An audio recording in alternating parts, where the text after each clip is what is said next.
vision or have another print disability which makes reading, holding a book, or turning a page difficult or impossible. The content is copyrighted by the respective publishers. For more information, please visit us on the web at nfradioreading.org. Hello, this is Fran McNamara, and for the next hour, I'll be reading from the January 9th through 15th, 2026 issue of Buffalo Business First, right here on the Niagara Frontier Radio Reading Service. And there's a very pleasant full-page picture on the cover of Buffalo Business First, and it's got a young man walking his dog in a very looks like very nice neighborhood. Trees, flowers, lawns.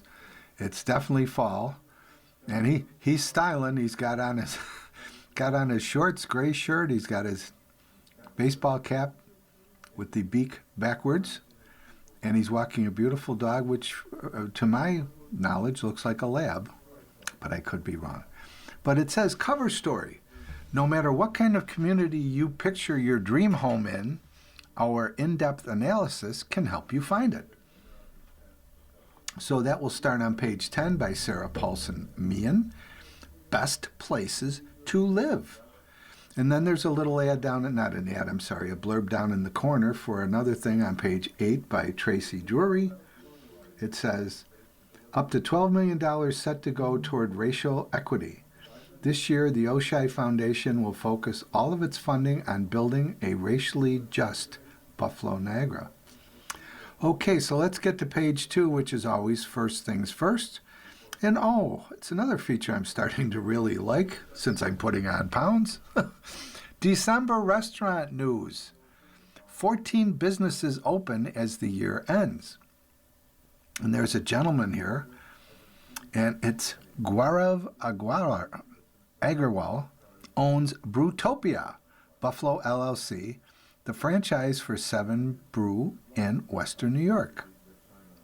Okay, so Tracy Drury provides this information for us.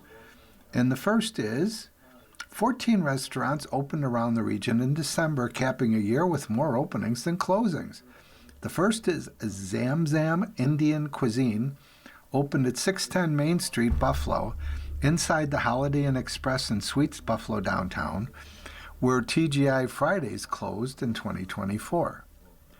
Burhan Ali, Balay Ahmed, Loni Ahmed, and Abdul Khan Fahim opened the site in mid-November with a lunch and dinner buffet, with plans to add full-service dinner. Okay, then secondly, we have our friends from last week, Cluck Cluck Moo Moo. And Cluck Cluck Moo Moo opened at 3144 Orchard Park Road in Orchard Park, where Kylina Marie's Artisan Bakery closed in the summer. It's the 4th corporate site for the rapidly growing local restaurant chain, with a 5th planned in East Aurora and a 6th operated by a franchisee. Next we have Mario's Bistro, reopened at its new location at the former Cork and Vine space at 4211 North Buffalo Street in the village of Orchard Park. Owner Mario Marazzo launched the business 2 years ago at 1342 Quaker Road in East Aurora. Next we have Kebab and Curry. They moved to a new site at 438 Evans Street in Williamsville, where it is sharing space with Spices of India. The move follows a lawsuit and eviction filing by the restaurant's former longtime landlord at 8445 Main Street in Clarence. Next, we have Argento's Bakery and Deli, and they opened at 117 North Liberty Street in Albion, where Pretty Sweet Bakery closed in late October. The menu at Argento's includes freshly baked cookies, pies, sweet treats, subs, and sides. The venture comes from Diane and Joe Argento. Next we've had, this is an interesting name, Nola's Gaming and Craft Cafe. They opened at 525 Main Street in Medina, and they opened at the former Enigma Escape Room site. The cafe offers hot chocolate, cafe mochas, chicory coffee, and fresh beignets. Okay, no mention there of what the gaming part of it is. Okay, next we have Chipotle Mexican Grill, and they opened at 314 East Fairmont Avenue in Lakewood, featuring a drive-through pickup lane for the digital orders. The Chautauqua County site joins new locations in Hamburg and East Aurora, and with another under development in Lancaster. So that was Chipotle Mexican Grill. Next we have Wingstop. That's one word. Wingstop opened at 6850 Main Street in Williamsville, where it replaces a beauty supply store. It's the third location in the Buffalo region for the National Chicken Wing franchise, joining sites in Tonawanda and Buffalo. Lewis, L-E-W-I-S, Lewis Carter owns franchise rights for the Buffalo and Rochester markets. The next is Real Fruit Bubble Tea, and they opened at the Walden Galleria on the upper level across from Dick's Sporting Goods. The Toronto-based franchise offers bubble teas brewed from loose leaf and espresso tea machines with fresh cut fruit. And the next is the one we saw in the picture with the smiling gentleman. It's 7 Brew, opened its first 2 Western New York sites at 3999 Maple Road in Amherst, the former Scotch and Sirloin, and 10518 Bennett Road in Dunkirk. Cleveland-based franchisee Brewtopia Buffalo LLC is planning to spend $20 million to bring half a dozen sites to the region.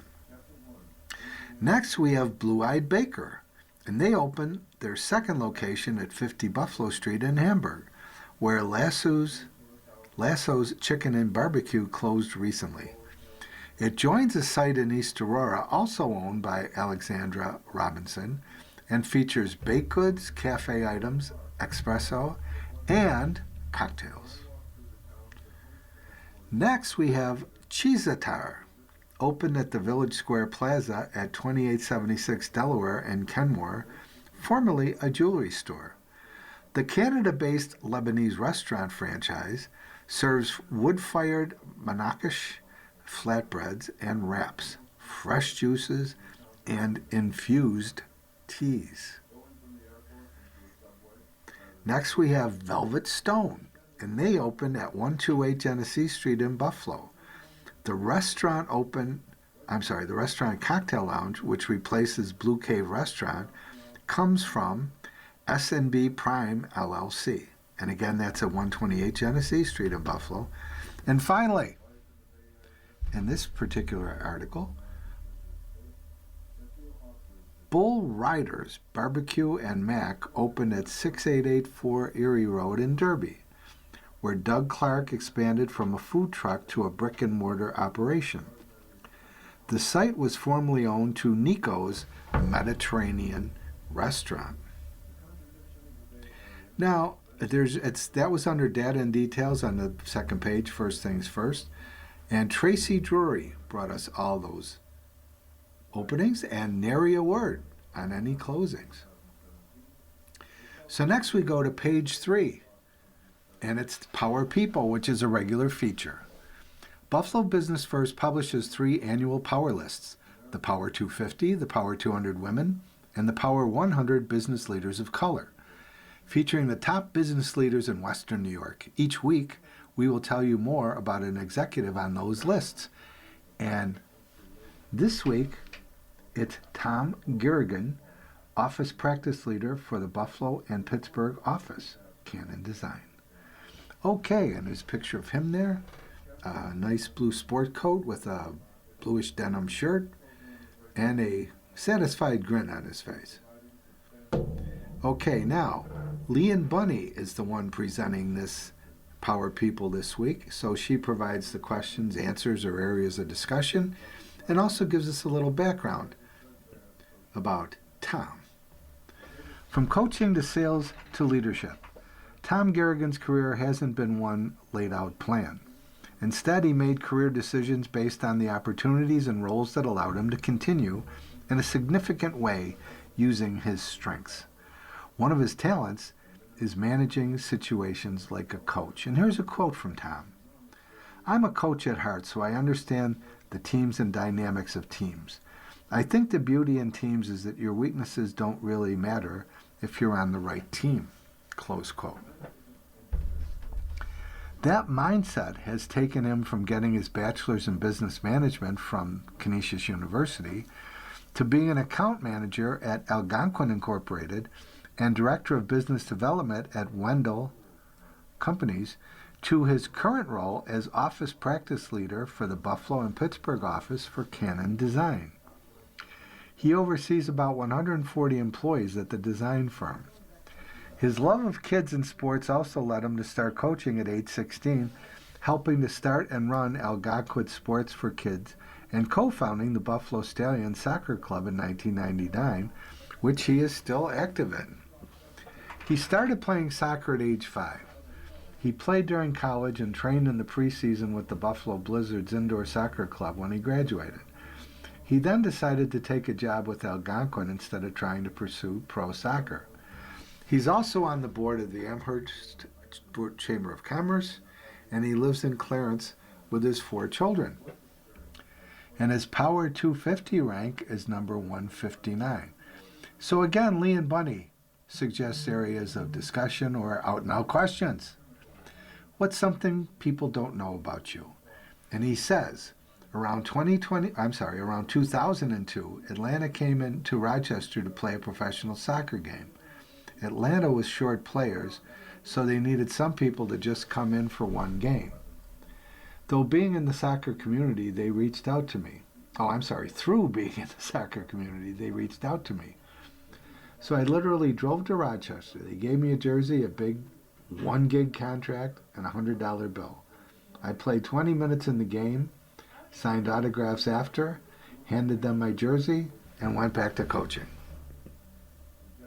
So Tom, what do you look for when you're hiring? And he answers, obviously they have to have the requisite skills, but really I don't want to spend time and have people in my life that aren't kind. So that to me transcends just about everything. So what was the first job, and would you do it again? Well, I used to put together trophies at an indoor sports facility. They came in bolts and screws and stuff, and you have to build them. That was my first job. That's a lot of other things going on too, but yes, I wouldn't mind doing it again. So Tom, what would you tell your 25-year-old self? And he says, just don't stress. You think your life's supposed to go a certain way, there's no right way, just kind of go with it. So then, what motivates you? Well, I love seeing my team succeed. I take great satisfaction in seeing that happen. I don't want to let them down.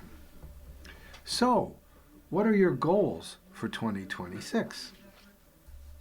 And he says, professionally, the Pittsburgh and Buffalo office, we kind of punch above our weight a little bit inside the firm, and I just want to keep that going, making sure that we continue to have a real positive impact on where the firm is going and growing and what they're doing. Then personally, I would love to attend a Sabres playoff game, but that's not under my control. I'm a huge Sabres fan. Okay, so Lee and Bunny offering the questions and points of discussion to our power person of the hour, or the week I should say, and that was Tim Gilligan, office practice leader for Buffalo and Pittsburgh office of Canon Design. And that's the end of page 3. But you know, before we get to page 4, I'm duty bound and fully agreeable to tell you you're listening to a reading of articles and features from Buffalo Business First, and you guessed it, right here on the Niagara Frontier Radio Reading Service.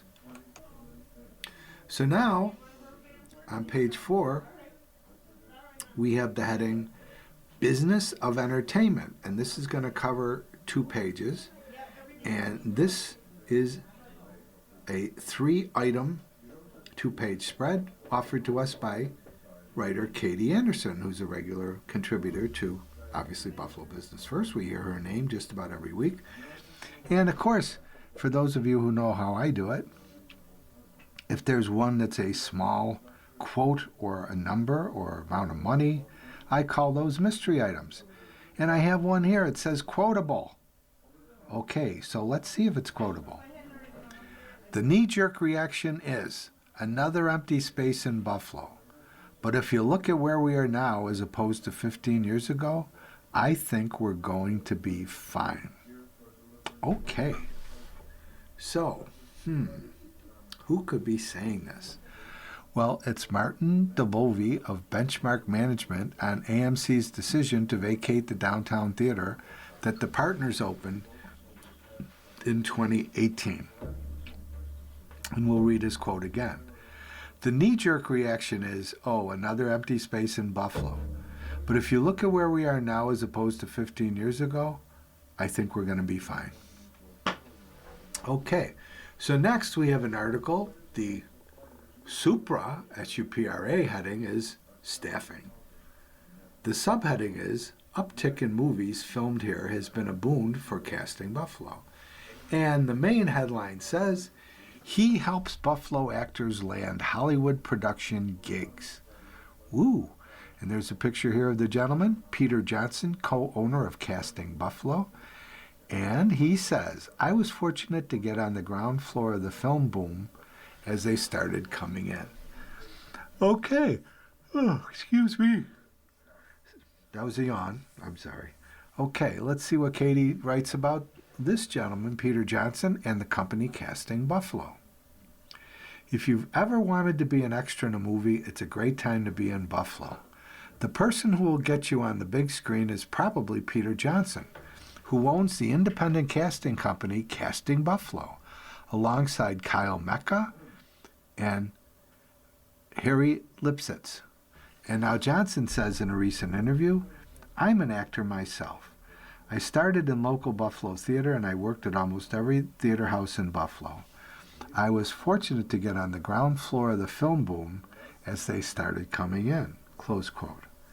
Johnson has had roles in many movies filmed in Buffalo, which he helped to cast as well. Those include Marshall, a 2017 movie starring Chadwick Boseman and Josh Gad, The First Purge in 2018, The Adventures of Wolf Boy in 2019, and most recently appeared in Hallmark's A Newport Christmas, which was filmed in Buffalo in 2025. And here's another quote from Peter. Good actors recognize other good actors, so I got started in the casting business whenever I couldn't work as an actor. Johnson, a Buffalo native, attended the New York City Film Academy before getting his master's degree in media production from the University at Buffalo. He is also an adjunct theater professor at Buffalo State University. Okay, Marshall was one of the first big movies Casting Buffalo worked on, but there have been many since, such as A Quiet Place Part 2 in 2019. They now cast for films from Buffalo to Syracuse and Pittsburgh. And he adds, after COVID and the writers and actors strike, things slowed down, but between last year and this year, we really started to see an uptick. Close quote. His company worked on more than 10 movies in 2025, including New Line Cinema's The Revenge of La Llorona and Hallmark's Holiday Touchdown, A Bill's Love Story. Johnson in Casting Buffalo has also secured a contract with a $15 million movie scheduled to film in Buffalo in 2026, but he would not disclose its name. He said that while their company has not added employees, they have been seen increased opportunities in Buffalo. Tax incentive, architecture, and access to studio space are giving Buffalo more prominence in the movie world, and more well-known producers in bigger films are choosing Western New York for production. And Peter Johnson ends with this quote. Buffalo is also considered anywhere USA. We don't have skyscrapers or palm trees, but given the areas we do have, you can make this place look like any other place in the world. Okay. Well, excuse me again. That was Katie Anderson's article about Peter Johnson, who is the co-owner of Casting Buffalo, and the uptick in movies filming here in the Buffalo area, Western New York, I'm sure. Okay, now, across the way, Facing us on page 5, here's another one about the business of entertainment. The Supra headline is Filming. The subheadline says, Buffalo is a big reason why we've gained awareness, popularity, and quality. And the main headline says, Network eyes, and this is in quotes, a long-term partnership with Western New York. Wow. Okay.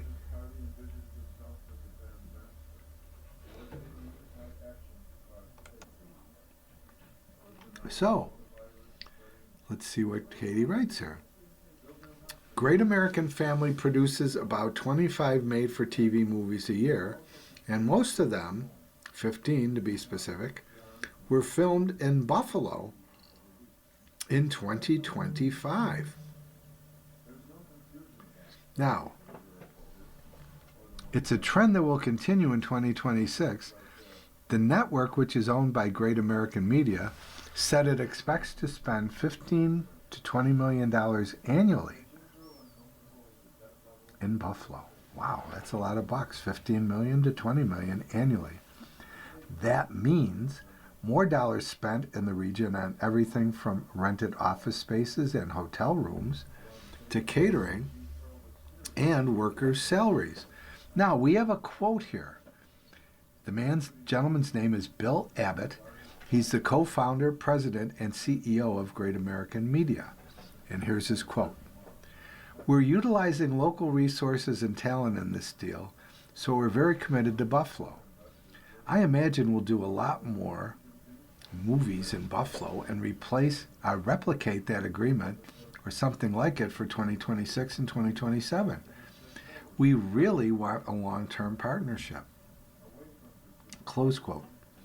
The company formerly was owned by Discovery, but Abbott and other investors bought it and rebranded with a new launch in October of 2021.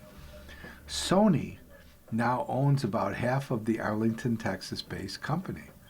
And our gentleman here, Bill Abbott, says, we bought it with the goal of turning it into a network that was supportive of faith, family, and country.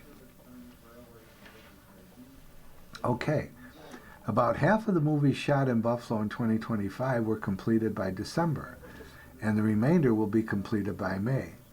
Abbott said the network plans to make another 25 movies in 2026 and has already invested time and money into casting, crews, and a network of people in Buffalo.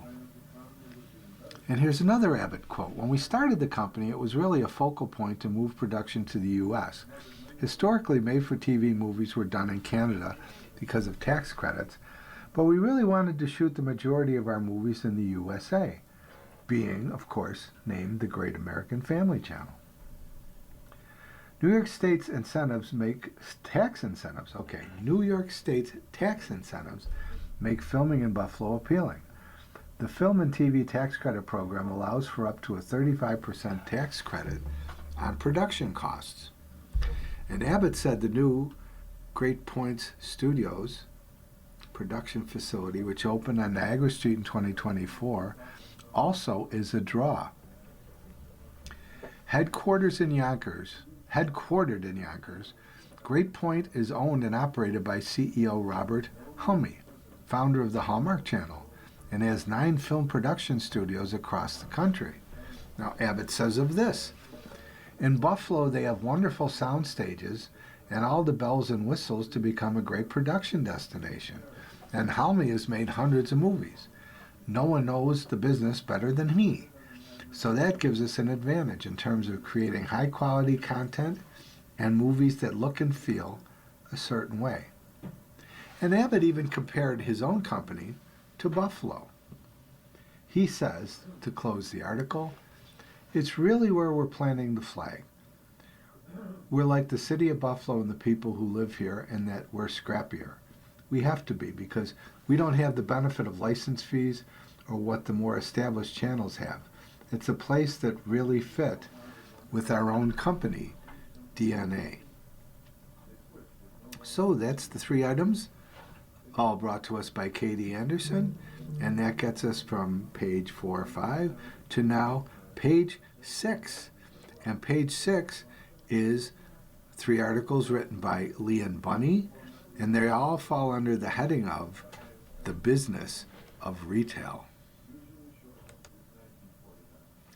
Okay, so her first article, under the higher heading of Station 12, says, Momentum builds for long-stalled plaza. After years of delays, plans for the Station 12 shopping center have momentum, according to developer WS Development. The site owner expects to make a I've never seen this word in my life before. Okay. The site owner expects to make a multi-tenant announcement in early 2026. This, according to Brian Sierra, Senior Vice President of Leasing. That follows the company's announcement in 2025 of 12 new tenants coming to Amherst Shopping Center, including such brands as Williams-Sonoma, Pottery Barn, and Anthropologie. And here's another quote from Brian. He told Business First, "You know, with the momentum we have, the snowball is at the top of the mountain coming down the other side now." He's been a long time coming. COVID hit It's been a long time coming. COVID hit WS Development hard and many tenants were lost. Sierra said the business focused on its 100 plus existing properties, waiting for potential tenants to invest in stores again. That meant shifting resources from ongoing projects like Station 12. But now, he says, we wanted to execute our original vision, upscale, open-air, specialty tenant project. We could have leased it to other tenants and punted on our original strategy, but we really didn't want to do that. Construction has begun on 2 structures valued at $15 million. 5 of the 6 buildings at Station 12 will open by the end of 2026, according to Sierra. The final structure will open by the summer of 2027. And before we continue again, just that reminder, you're listening to a reading of articles and features from Buffalo Business First, right here on the Niagara Frontier Radio Reading Service. So, the second article by Leon Bunny, editor of Business of Retail, is Amherst. Culpa, that's K-U-L-P-A, credits success to government as business. Now, there's a picture here of the town of Amherst supervisor Brian Culpa's term expired at the end of 2025. So there's a picture of him on one of the busy streets in Amherst. Now let's hear from Mr. Culpa. Though Brian Culpa has worked for the last 18 years in the public sector, he took a business-like approach to government. When he became Amherst Town Supervisor in 2018, he added a financial director to act as a CFO. He viewed his office staff like operational officers, leaving him to focus on acting as CEO. And Brian says in a quote, "I really took on a sort of CEO, CFO, COO approach with things here, and that's how we ran this government. We did a lot, and there's investment and reinvestment costs money, but it comes back in waves once you get your private sector energized and investing." Close quote. After working in Williamsville village government, Culpa finished his 2 terms as Amherst Town Supervisor at the end of 2025. He will become partner of a Buffalo-based lobbying and business development firm, which is rebranding to Masiello Martucci Hughes Culpa. I'll read that company name again. Masiello Martucci Hughes Culpa. Sometimes in Western New York and in business, people can be so afraid to fail to try new ideas. Culpa said he took the opposite approach as supervisor. He said, and this is a quote, "If you're going to do something, proceed with the idea that this will be successful. Along the way, your definition of success might change, but you're always heading forward." Close quote. Amherst approved in November a funding disposition and redevelopment transfer agreement for the property, a major step in the eminent domain process. It's just one example during Culpa's term of private and public sector working together. And he said, private sector is not coming with magic wands. You have to be constantly meeting with the development community and trying to figure out ways you can help them and help the business community. That's close quote. The Station 12 project also appears to be finally moving ahead as WS Development prepares for tenants to open there starting in late 2026. And Brian ends this article with a quote. That area of Eggertsville was a really big deal and will be for years to come. We still have work to do. Okay, and the last article by Leon Bunny under the heading Business of Retail says, coming soon, Drybar, D-R-Y-B-A-R, Drybar opening its first Western New York salon in Williamsville. Okay, a California-based salon brand is bringing a well-known concept to Buffalo. Drybar, which specializes in salons that do blowouts, is coming soon to 6011 Main Street in Williamsville, according to its website. This will be Drybar's first Western New York location. Since operating its first location anywhere in 2010, the brand has grown to over 150 salons across the United States. The closest location in Western New York for now is in Lyndhurst, Ohio. Drybar is expanding elsewhere too. It's recently opened or will open soon spots in La Canada, Flint Ridge, California, Warrington, Pennsylvania, and Sarasota, Florida. Escalo 611 Main Street LLC sold the property at 6601 Main Street, Williamsville, to Be Good Do Good LLC in August for $1.11 million, according to documents filed with the Erie County Clerk's Office. Cugino's Italian restaurant, which previously operated out of 6011 Main Street, closed earlier in 2025. The 2,918 square foot restaurant shared the building with a sporting goods store and an ultrasound business. Perfect Preview 3D and 4D ultrasound is still open at that site, according to the business website. So there you have it. Business of Retail, 3 articles by Leon Bunny. Okay, now we have an article here on page 7. Commercial Real Estate, Jacob Tierney. There's both an article and another one of these mystery quotes. Let's do the mystery first. I'm in the mood for a mystery. Here's the quote. It's going to be a huge impact on the town. Once everything is done, they're talking about a couple hundred full-time workers down there. Oh, wow, that sounds good. So let's see. It's going to be a huge impact on the town. Once everything is done, they're talking about a couple hundred full-time workers down there. Well, it was said by Jeffrey Dewart, Somerset supervisor, on the TeraWulf, that's TERAWULF, data center under construction in the town. Well, that's pretty good news for Somerset.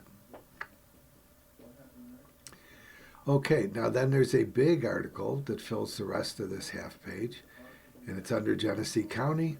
Stream returns to stamp site with a potential $10 billion data center. Oh my. Okay. So, I'll read that again. Stream, and that's Stream US Data Centers, returns to stamp site, S-T-A-M-P in block letters, with a potential $10 billion data center. Wow. Okay. So Jacob Tierney writes, developer returns with even bigger plan than the $6.3 billion one it pulled. After pulling its proposal for a $6.3 billion stamp project at Genesee County's stamp site in Alabama, Stream USA Data Center is back with an even bigger plan. The Genesee County Economic Development Center's Board of Directors in December kicked off the environmental review process for Project Double Reed. That's the name of it. So they kicked off the environmental review process for Project Double Reed, a project that has drawn staunch criticism from the Tonawanda Seneca Nation and other community groups. Dallas-based Stream did not disclose an exact project cost estimate in its latest filings, but said it would, in quotes, increase by more than 60% from prior filings, close quote. As the previous estimate, the $6.3 billion, that suggests the new project would cost more than $10 billion. The original proposal called for a 900,000 square foot data center complex on 60 acres of land, consuming about 250 megawatts of power. The new version would have 2.2 million square feet spread across 3 buildings on 90 acres and would use up to 500 megawatts of power. So that's double the power. That's the lion's share of the power available at Stamp. A substation under construction on the site has a maximum capacity of 600 megawatts. Green hydrogen producer Plug Power had begun construction on a $679 million plant in 2021. But that project has been stalled since February due to the company's financial difficulties and is likely now to be officially dead.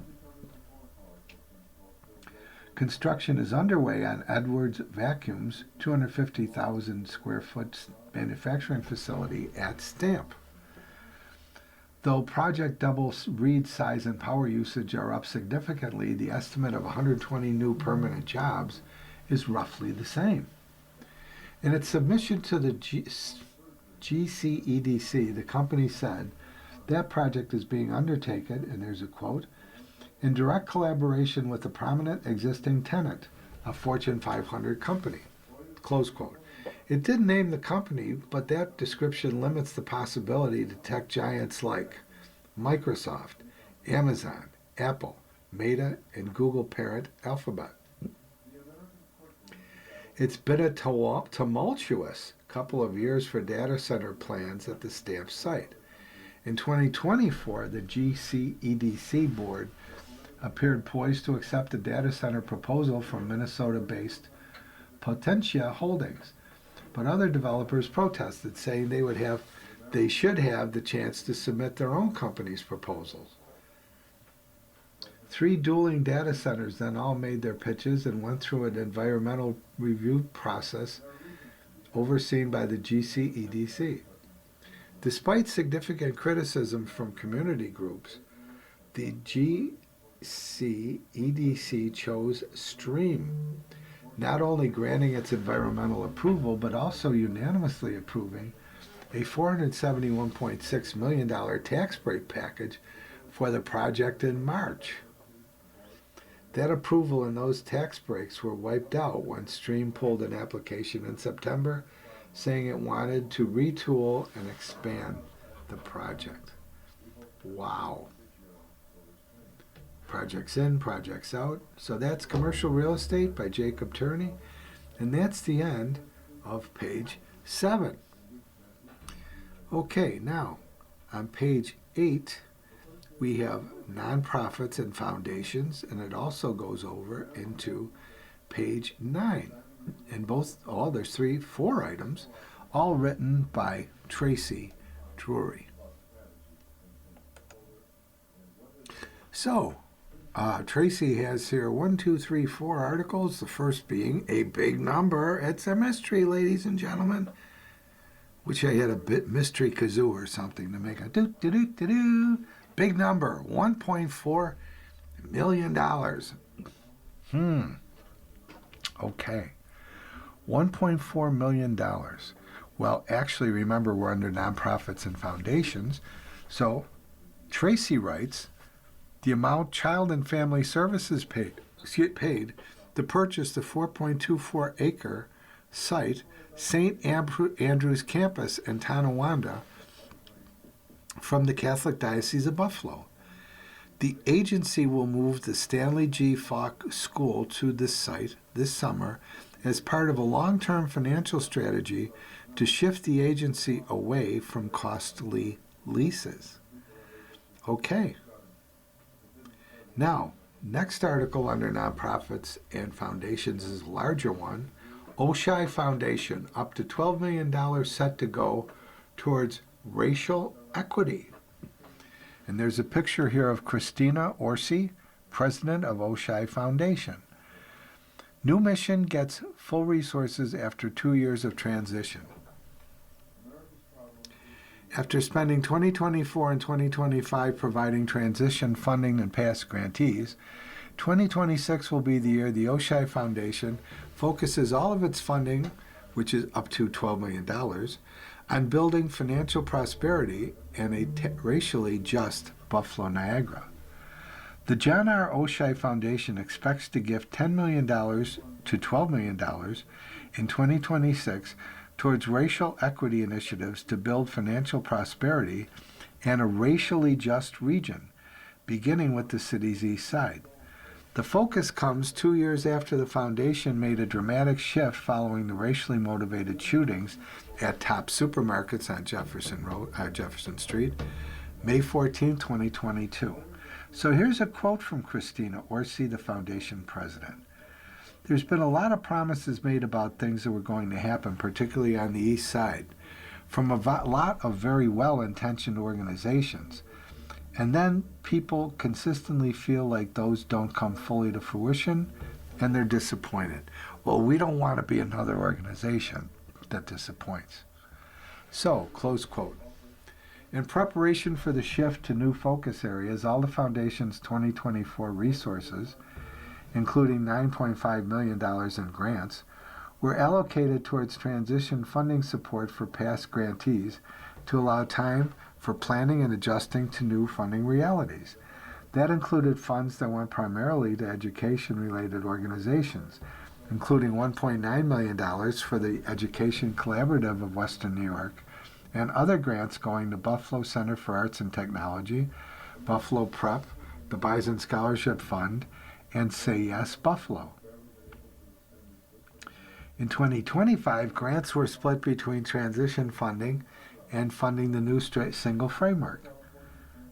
Oshai expects grants totals to reach $9.7 million for 2025 and to end the year with total assets of about $358 million, up from $330 million in 2024. While prior grantees haven't necessarily pushed back about the change in direction, the adjustment continues as they identify other funding sources and supports, Orsi said. And that's one reason why the foundation supports regional collaboratives, like the Western New York Forward Fund, a collaborative effort by 13 funders. And these 13 funders are to support nonprofits affected by major shifts in federal funding and priorities since early 2025. The Oshai Foundation has identified 7, in quotes, focus areas, close quote, that it believes will help build financial prosperity for the region as a whole, as it addresses systemic barriers and root causes that deny opportunity. One of those is, in quotes, joy, resistance, resilience, close quote, which will see the foundation invest in places, events, or organizations that celebrate life, culture, and identity. For example, the Pappy Martin Legacy Jazz Collective, Juneteenth, and the African American Cultures Center's Pine Grill Jazz Reunion event. Okay, Tracy, that's the end of that article. Tracy, under Nonprofits and Foundations, now presents us with $2 million acquisition will help Mercy Flight grow their revenue. Mercy Flight is working to expand into Rochester and Finger Lakes regions. The nonprofit Air and Ground Ambulance Company has signed an agreement to acquire privately held Finger Lakes Ambulance EMS for $2 million, a deal it says will grow its own revenue by just over $7 million in the first full post-acquisition year. The deal, which requires approvals by the Finger Lakes and Monroe-Livingston Regional EMS Councils and the State Department of Health, would expand Mercy Flight's geography further into the Rochester region. According to their website, Finger Lakes Ambulance EMS began as Walters Ambulance in 1955 when it was founded by an auto repair shop owner, Ed Walters, and his wife, Martha. Based in Clifton Springs, the company has been owned by the G.W. Lisk Company for 40 years. The two ambulance companies have worked together for some time. Mercy Flight signed an agreement to provide consulting services to the Finger Lakes in 2019. Now, Scott Wooton, Executive Vice President of Mercy Flight, says, and here's a quote from Scott, "They were really looking for someone to care for the ambulance company they've owned for so many years so they could focus on their primary business purpose, which is a little more specialized." Close quote. The deal will add about 100 employees and a fleet of 21 ambulances and response vehicles that cover a 1,200-mile region in 5 counties. Mercy Flight, by comparison, has about 300 employees with a ground fleet that includes 30 ambulances and 8 fly cars that coordinate care with its 4 helicopters, including a $9 million unit added 2 years ago. Founded in 1981, Mercy Flight's budget for its fiscal year ending June 26 is $37.3 million. And that's up from $28 million in 2024. The organization is led by Margaret Ferrantino, who took over as president in 2021. The Finger Lakes deal represents the growth opportunities for the organization, which has signed deals in recent years to provide ambulance services for Catholic Health, Mount St. Mary's Hospital in Lewiston, and Lockport Memorial Hospital in Lockport. And Wooten says, "We're really excited. It's certainly a big growth opportunity for us." So that's the end of the third of the 4 articles written by Tracy Drury under Nonprofits and Foundation. And the last one is R&D. CUBRC subsidiary lands $96 million contract. A Cheektowaga Research and Development Organization has won a new $96 million federal contract with the U.S. Air Force to support flight test and air defense systems.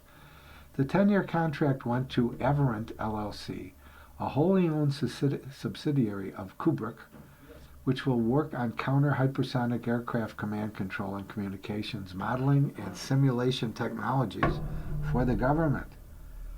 The sole source contract continues work Kubrick has performed for the Air Force and other federal agencies over several decades. It will include providing specialized technical and engineering work in support of the U.S. Air Force Flight Test Center Digital Integrated Air System and the program office. Work will be performed largely at Avirent's local offices. So that's the end of the Nonprofits and Foundations articles written by Tracy Drury. And okay, we'll have a chance just to touch on as much as I can of the Picking the Perfect Place article by Sarah Paulson Meehan. That was the cover story. So many factors go into choosing a place to live beyond the price of a house. And we weighed 49 of them. Oh my gosh. Okay. Okay. So I guess the way it's set up, and because I only have fairly little time left, I'm going to give you the intro and then the overall winners, excuse me, I have winter on the mind. Many factors go into choosing a place to live beyond the price of a house. Are the houses close enough to make it feel like a neighborhood? Far enough apart to give you the privacy you need? Is the public school system strong? Or are there private schools nearby that will give your children the education you want them to have? Is it a vibrant community filled with a mix of people, employers, and services? Or is it a quiet place to live that you can envision looking much the same when you retire as when you move in? Business First aims to answer these kinds of questions with our Best Places to Live analysis, and it weighs 49 factors in 10 categories. Data from all of the U.S. Census Bureau's 2023 American Community Survey came from the following categories: children, diversity and equity, education, employment, growth, housing, income, seniors, stability, and transportation. So we separated the communities of Buffalo and Niagara into 6 buckets.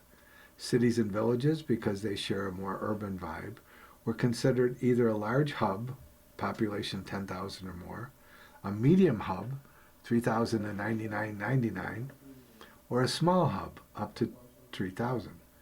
Towns which can have a more rural feel were considered either a large town, greater than 10,000, a medium town, 5,000 to 10,000, or a small town, up to 5,000.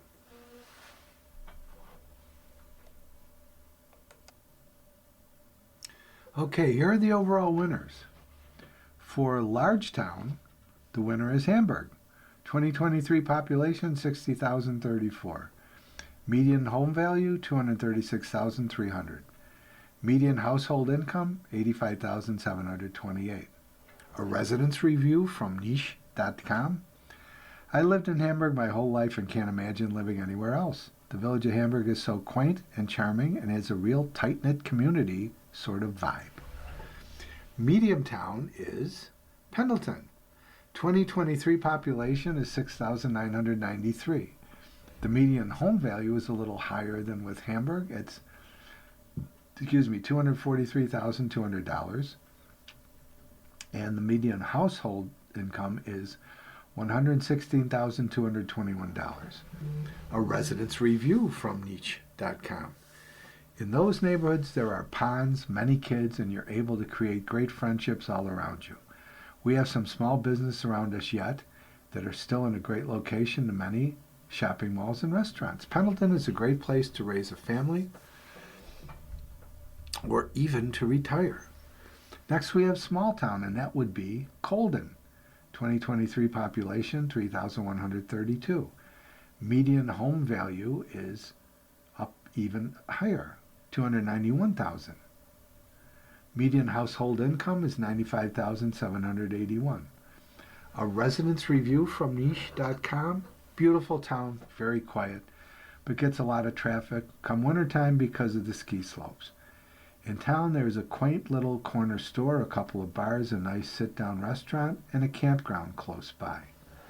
Okay, so those are the towns. Now how about the hubs?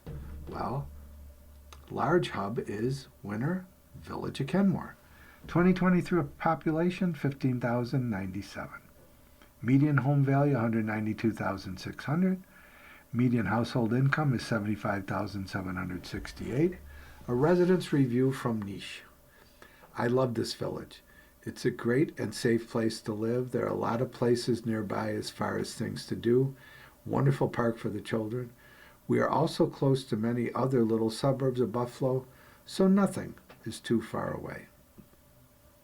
Okay, the median hub winner is the village of Williamsville. 2023 population, 5,430. Median home value, $242,800. Median household income is $106,000. A residence review from Niche. A very safe and affordable place to live. The food and restaurants are top-notch. There's something for everyone here, and the schools are fantastic with so many opportunities. University of Buffalo is very close, along with a bunch more. And the small hub winner is the village of Alden. Okay, 2023 population, 2,595. The median home value is $206,700. The median household income is $74,426. A residence review from Niche. I love that everyone knows each other and it's such a friendly place to live. There are plenty of town activities throughout the year for all ages. We have a great variety of restaurants and shops, too. Okay, so, my gosh, I really can't get to the rest of this because I don't have time, but they break it down into who are the individual leaders for children and diversity and education and employment and growth and housing and seniors and income stability and for transit.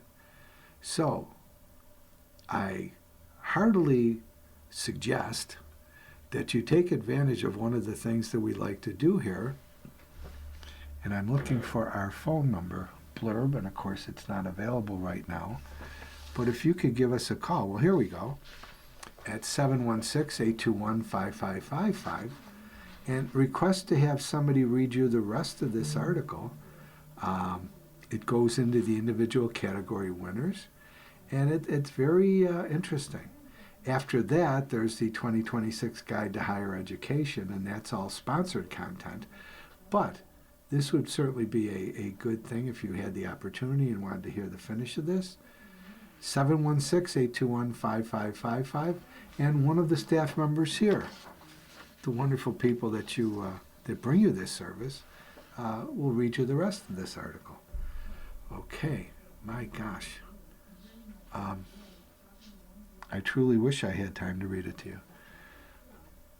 Okay, so what I wanted to mention too is that there's a website that you can go to. So if you go into your browser and you just put in NFRRS, or if you write it out, Niagara Frontier Radio Reading Service, it will take you to our website. And I'll tell you, it's a good thing to save. Plus, you'll see the guides for when our broadcast specific ones are on. But also, on the website, you can listen, I should say, other articles, books, magazines, you name it, newspapers, all with a click. And it's fascinating, well done, certainly worth your time. And it's a resource for you that you can call on 24/7. So that's go to your browser, put in NFRRS, stands for Niagara Frontier Radio Reading Service, or in your browser you could type that full one in, and then you'll click on our website, and again, it's like, I'm a kid of the 50s. It's like the Disney Wonderful World of Color or Disneyland. There'll be so many things that are available to you, and of course at not cost to you. So, I have to say at this point, you've been listening to a reading of articles and features from the January 9th through 15th edition of Buffalo Business First, right here on the Niagara Frontier Radio Reading Service. And of course, we read from Buffalo Business First every Wednesday at 7 p.m. if you clink into our broadcast. Your reader has been Fran McNamara, and I certainly thank you very much for listening. Take care. Coming up next in the Niagara Frontier Radio Reading Service, we have Time Magazine. At 8 o'clock, we have the New York Times. And following that, at 9 o'clock, we have Discover Magazine. Stay with us for these readings and more throughout the day. Thank you for listening.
following program is intended for listeners who are blind, have low vision,